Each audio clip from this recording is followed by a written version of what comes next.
ஒரு ஊரில் ஒரு ஏழை குடும்பம் இருந்துச்சு. அந்த குடும்பத்தோட கதை தான் இது. வீட்டில் சமைக்க எந்த பொருளும் இல்லைங்க. சாவித்ரி, நான் போய் ஏதாச்சும் வேலை இருக்கான்னு பார்த்து வீட்டுக்கு தேவையான பொருளெல்லாம் வாங்கிட்டு வந்துடுறேன், சரியா? சரி, போயிட்டு சீக்கிரம் வீட்டுக்கு வந்துடுங்க. நாகப்பன் என்ன வேலை செய்கிறதுன்னு யோசிச்சுட்டே போயிட்டு இருக்காரு. அந்த காட்டை பார்த்ததும் நாகப்பனுக்கு ஒரு யோசனை வருது. இந்த காட்டில் நல்ல காஞ்ச மரமெல்லாம் இருக்குது. இந்த மரத்தை வெட்டி விறகா கொண்டு போய் பக்கத்து ஊரில் விற்றா நமக்கு தேவையான பணம் கிடைக்கும்.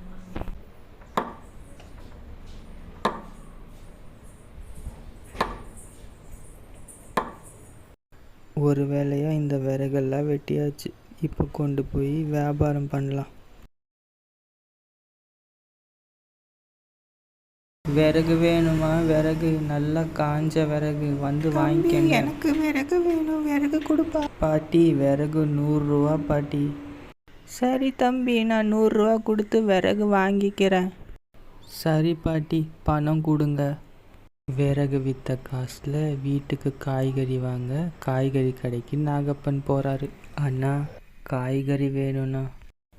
என்ன காய்கறி வேணும் அதை சொல்லு.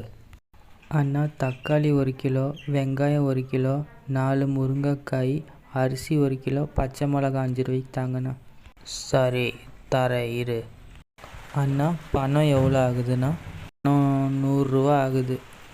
இன்னைக்கு விறகு விற்ற காசில் சமையலுக்கு தேவையான பொருளெல்லாம் நாகப்பன் வாங்கிட்டு வந்துட்டார். சாவித்ரி, வீட்டுக்கு சமையலுக்கு தேவையான பொருளெல்லாம் வாங்கிட்டு வந்துட்டேன், சமைச்சிடுறியா? சரிங்க, சமைச்சு தரேன். சாவித்ரி முருங்கைக்காய் சாம்பாரும் சாப்பாடும் சமைச்சிட்ருக்கா. சமையல் செஞ்சாச்சுங்க, உட்காருங்க, சோறு போடுறேன். சரி சாவித்ரி, சாப்பாடு போடு. அப்பா, சாப்பாடு நல்லா இருக்குதுப்பா. உங்களுக்கு நல்லா இருக்குதுங்களா? ரொம்ப நல்லா இருக்கு. சாப்பாடு சாப்பிட்டதும் இவங்க எல்லாம் தூங்கிட்டாங்க. இதோட கதை முடியுது.